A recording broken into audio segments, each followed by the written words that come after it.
Good afternoon, class. Good afternoon, class. Before we start with our lesson, let's check today's attendance. Kindly give me the name or names of your classmates who are not here. Okay, thank you, Miss Monitor. I'm so glad to know that everybody's here today. Now, are you ready to begin our lesson for today? The following objectives are our target for today, so please keep them in mind as we proceed with our activities, okay? So the first objective is to identify different regional accents based on major Philippine dialects. Second is to distinguish the features of a regional accent. And the last one is to reduce regional accent based on given methods or tips.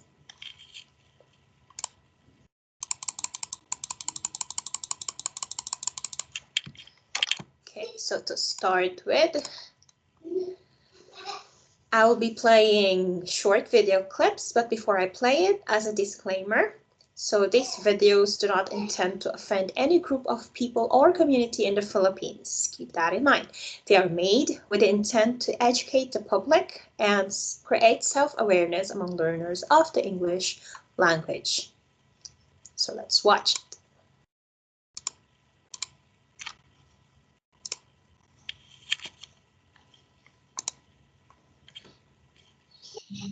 Masanto siya kabwasan at sikay namin at atang tanagagi. Hello everyone, my name is Alpa and I'm from Dagupan City, Pangasinan. How's my English? Do you understand me? Hello everyone, my name is Emerson and I'm from Minalabak, Camarines Sur. How's my English? Do you understand me? Upay nga adlaw. Hello everyone. My name is Jennifer and I'm from Katarman, Northern Samar. How's my English? Do you understand me? Kumusta mga kababayan? Hello everyone. My name is Jovelyn and I'm from Quezon City, Metro Manila. How's my English? Do you understand me?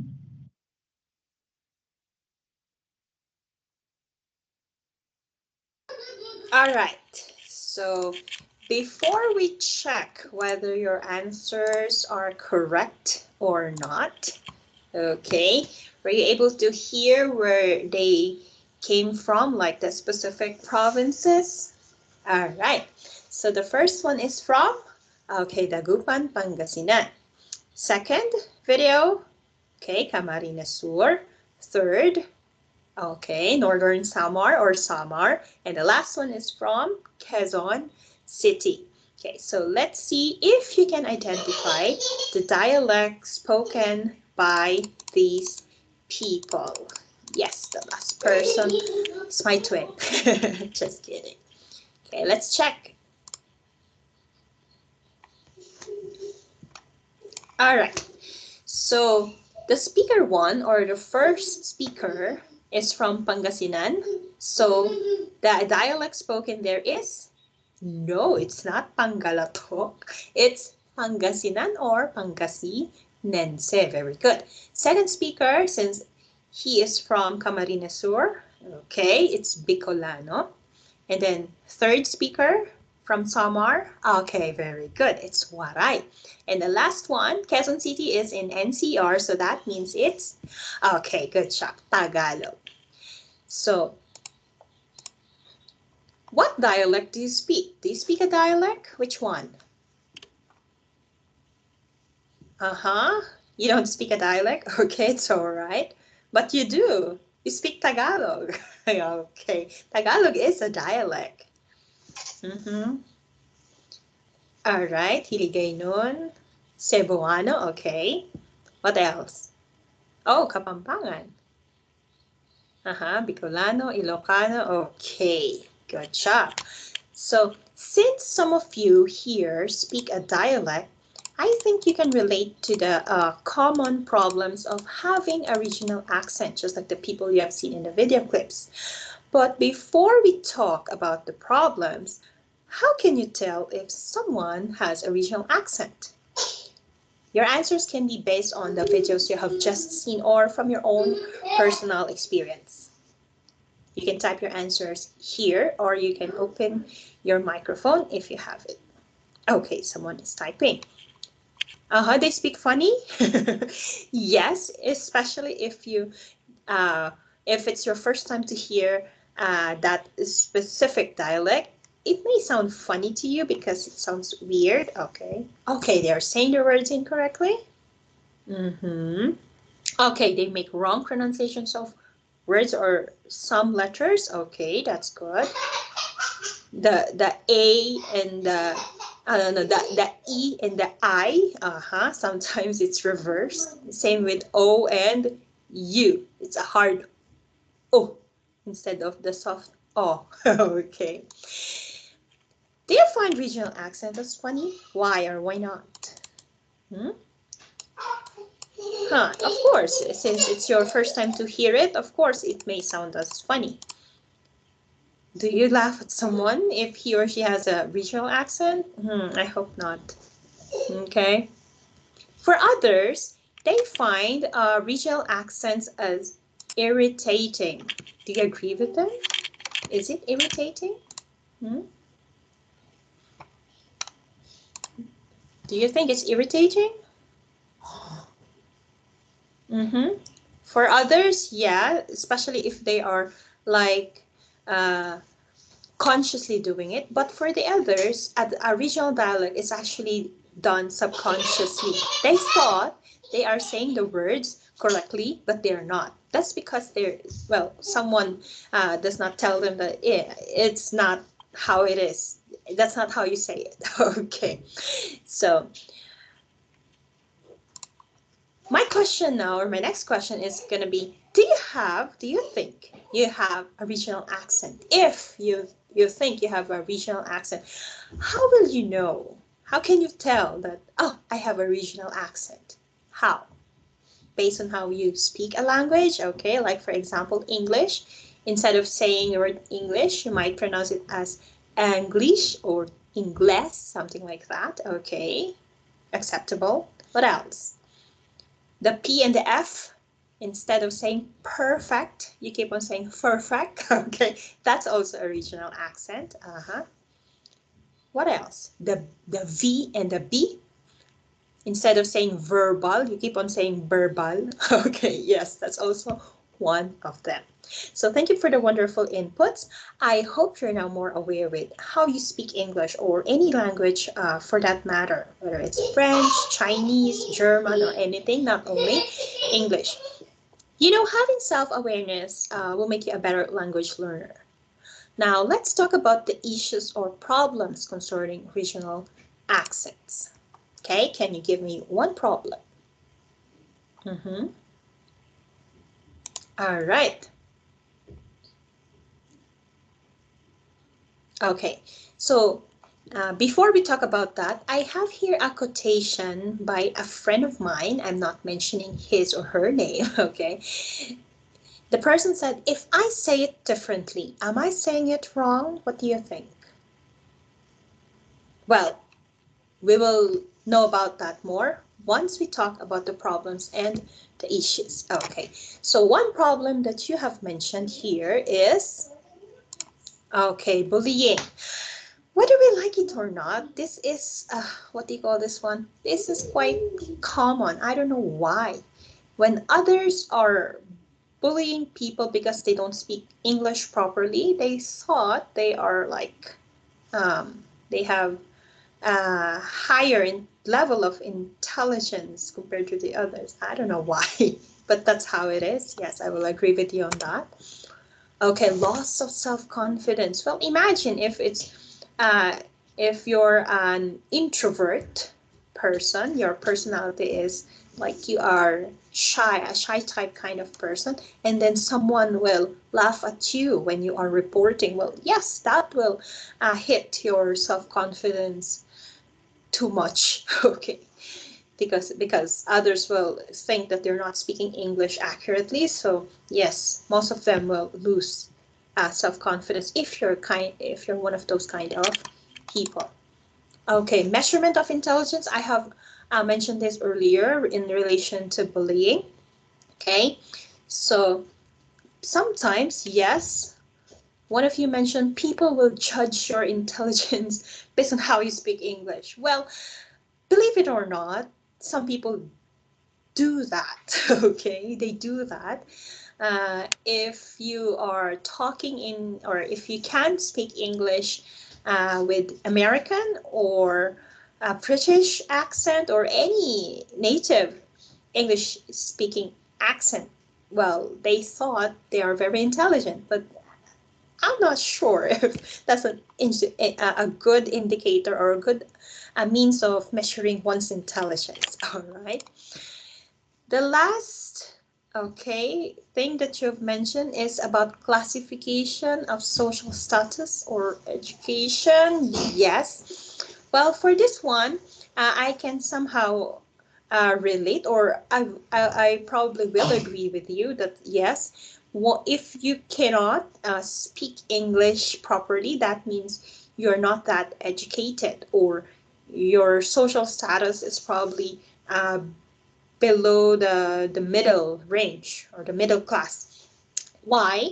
Because if, for instance, you weren't able to study in good private schools or in good public schools, well, yes, your pronunciation or your level of English is not going to be that great. So, yes, sometimes people will actually classify you based on how you pronounce words or based on how you speak English. All right.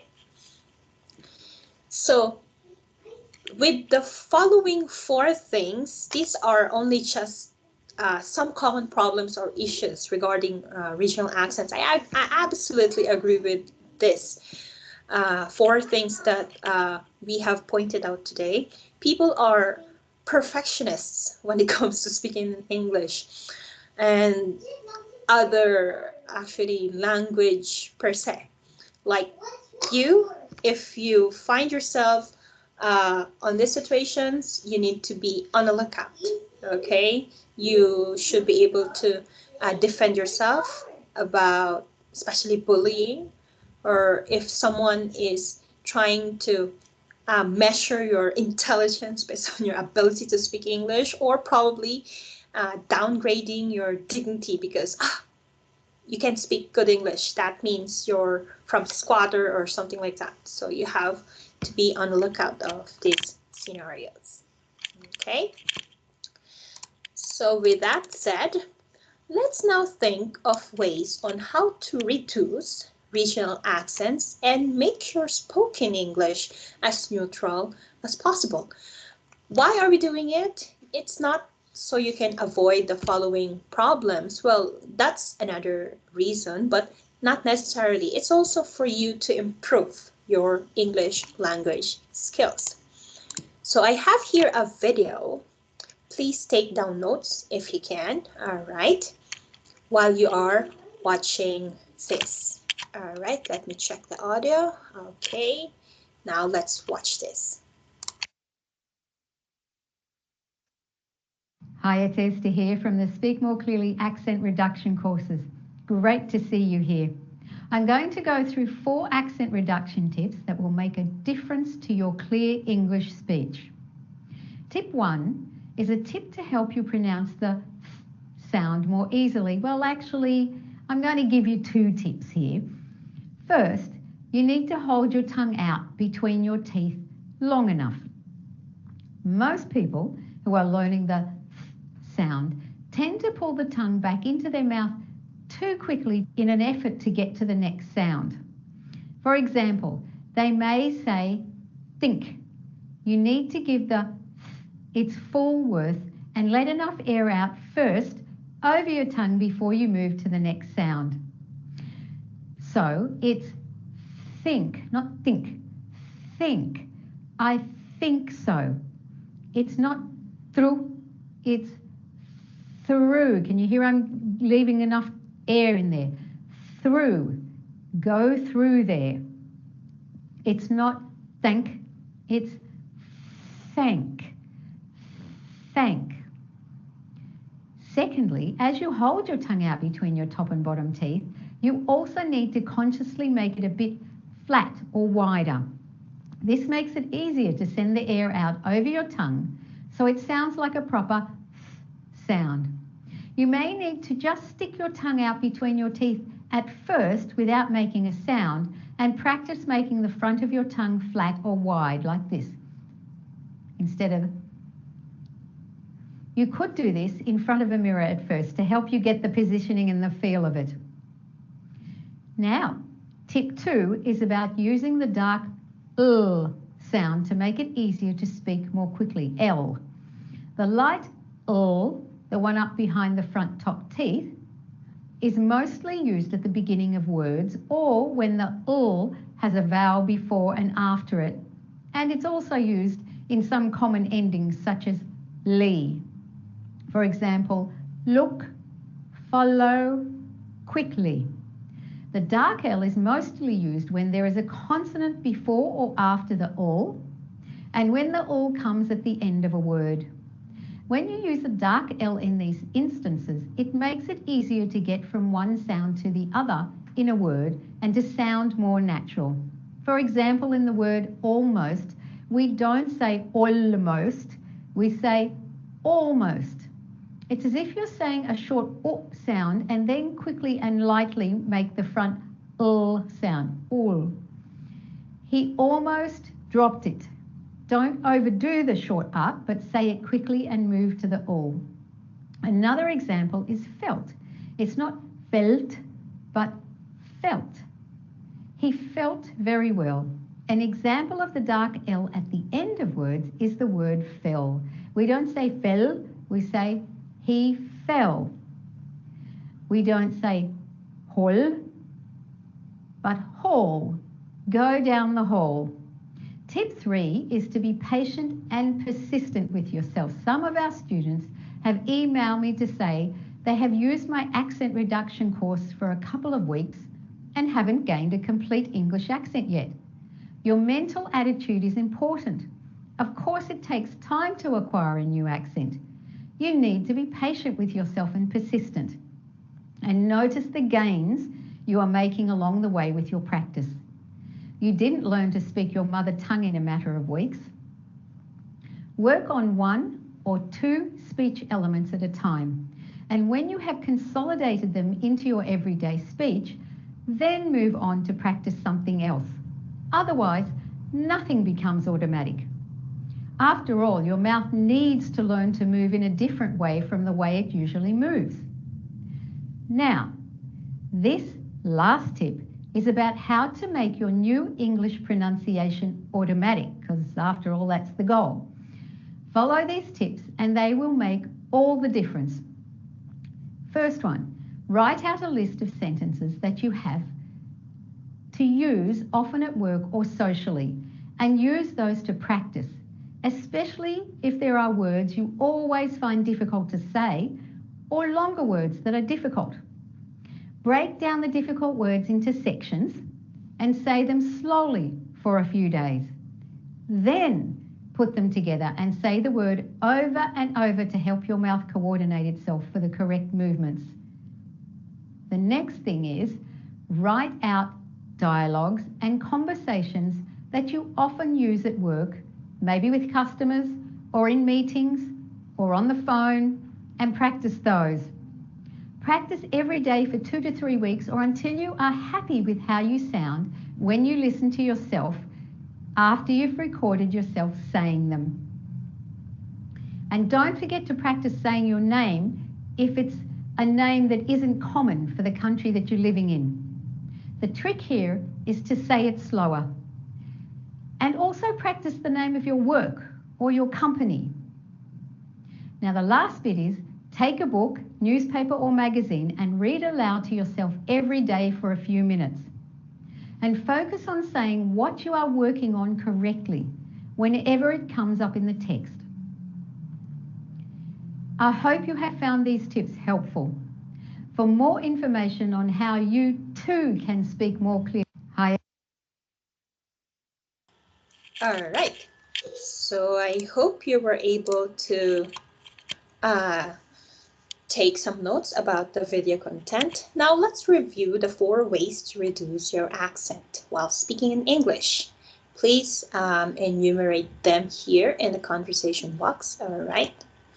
Tip number 1 is, all right, pronounce the th sound correctly, whether it's the soft th sound or the hard th sound. The second one, or tip number 2, okay, how to use the dark sound. It's letter L, whether it's felt or fell or whole. Okay, so make sure to practice in producing these 2 sounds, the th sound and the l sound.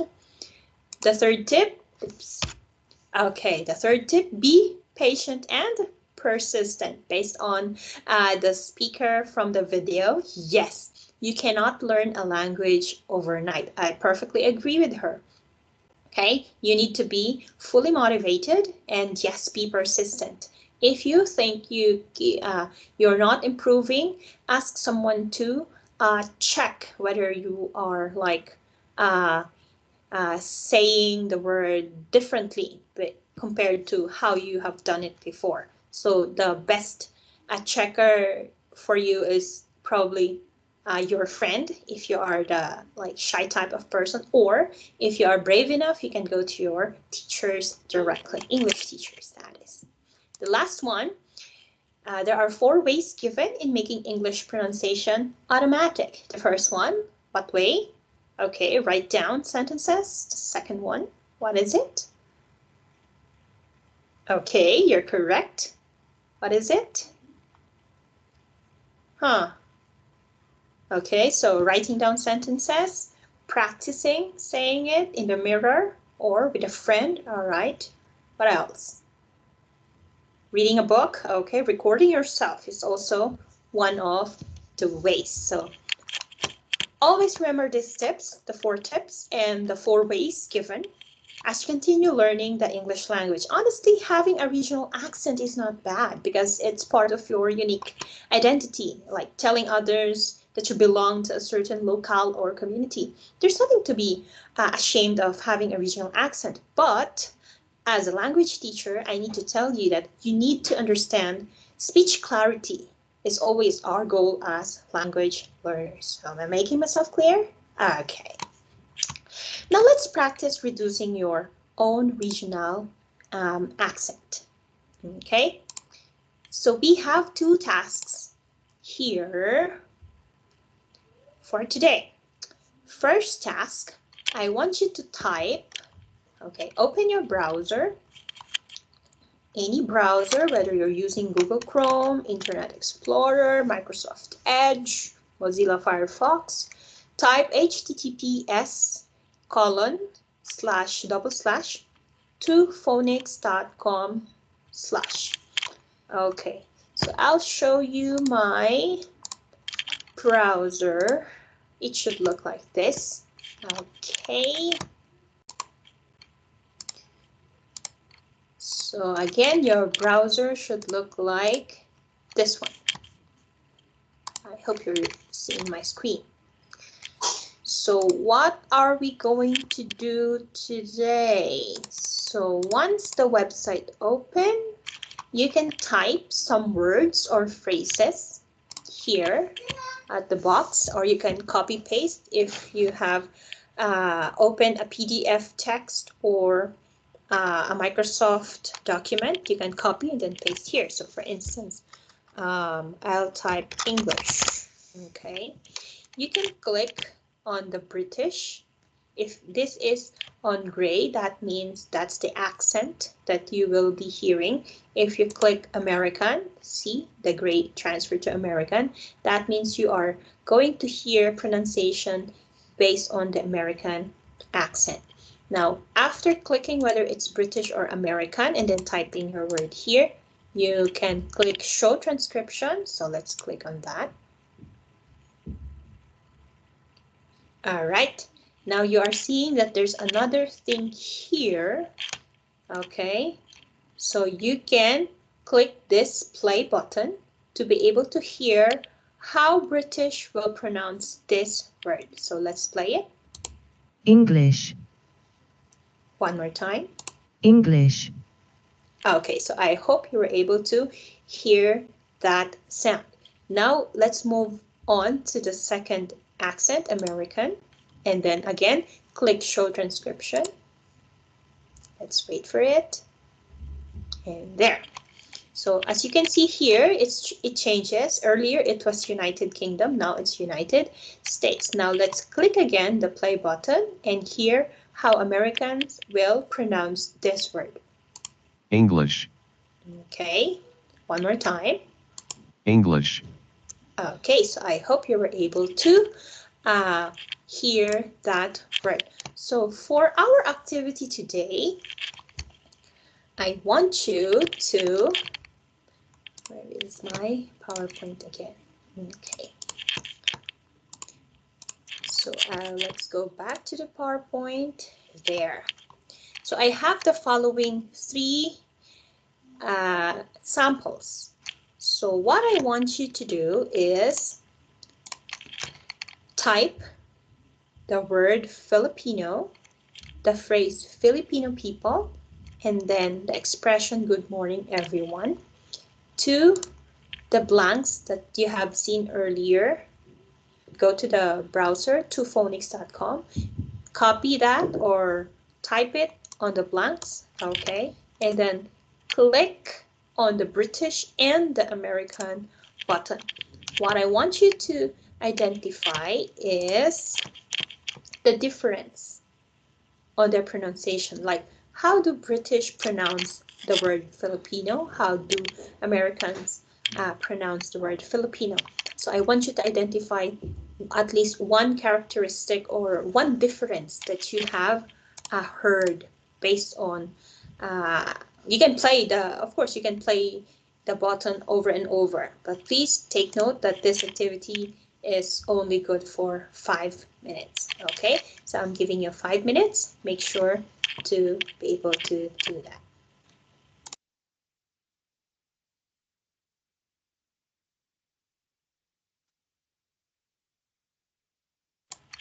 Okay, 5 minutes is up. Let's check if you have identified something different on how the British people or the American people pronounce the following example. So let's tackle the first given, Filipino.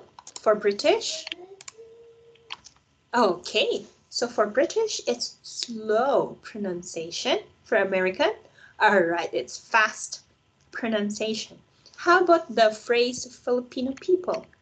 For the British, the li in the Filipino has hard pronunciation. It's Filipino.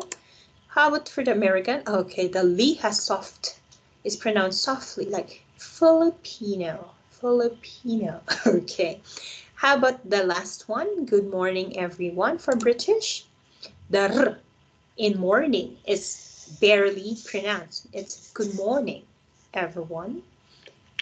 For the American, all the R's are clearly pronounced. Good morning, everyone. But for the British, it's good morning, everyone. The everyone, yes, the R in everyone is pronounced for British, just the morning, the R in the morning. It's barely pronounced. It's good morning. As if there's no R. Okay, good job. Our second task, yes, one of my favorite tongue twisters. Okay, don't be scared, all right? So I'll be flashing 2 tongue twisters, and then I'm giving you 1 to 2 minutes to practice, all right? So here are the tongue twisters. Okay, so the first one is quite long, it's a question. The second one is quite short and it's a statement. So 2 minutes, go.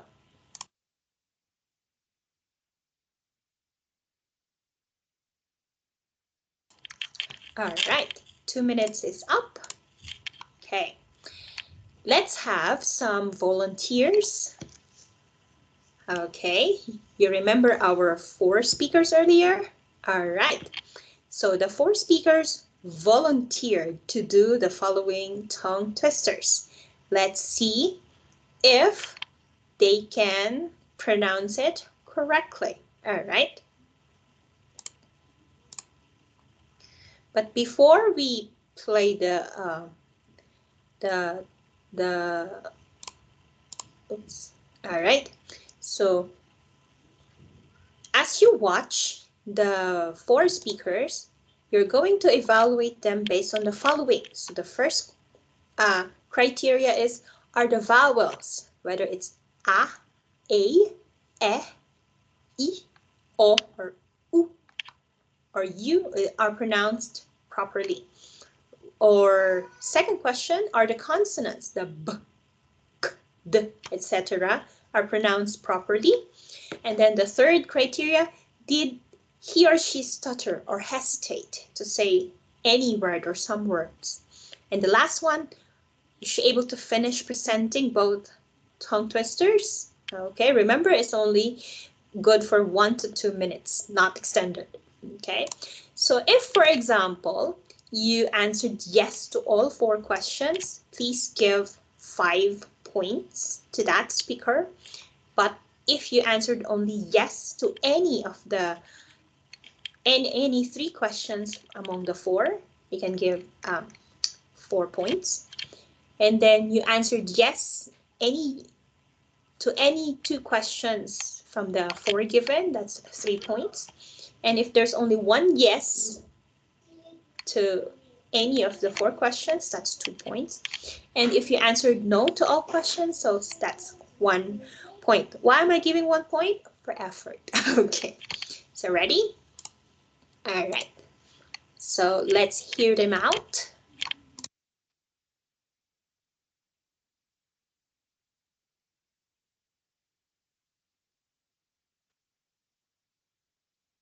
Can you imagine an imaginary menagerie manager managing an imaginary menagerie? The 6 sick sheiks 6 ships sick. Can you imagine an imaginary menagerie manager managing an imaginary menagerie? The 6 sick sheiks 6 ships sick. Can you imagine an imaginary menagerie manager managing an imaginary menagerie? The 666 ships sick. Can you imagine an imaginary menagerie manager managing an imaginary menagerie? The 6th sick sheiks 6 sheeps sick.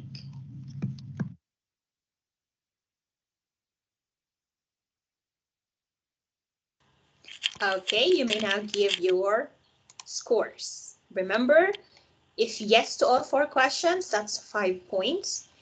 3 yeses, 4 points. 2 yeses, 3 points. 1 yes, 2 points. And if all the questions you answered no, then that's 1 point. Okay, well done to those who were able to give their scores. Remember, there's no right or wrong scoring. It's based on how you perceive they have pronounced the letters correctly or whether they hesitate or not. Now for your assignment today, okay, you're going to think of 5 ways that you do on your own to improve your pronunciation in English. It can be anything, okay? Please, as much as possible, write your answers in complete sentences. Remember, you're now in senior high school. I'm expecting outputs in complete sentences. So 5 ways, that means 5 sentences. All right. Questions regarding the lessons for today? Were we able to meet all the lesson objectives? Okay, good job.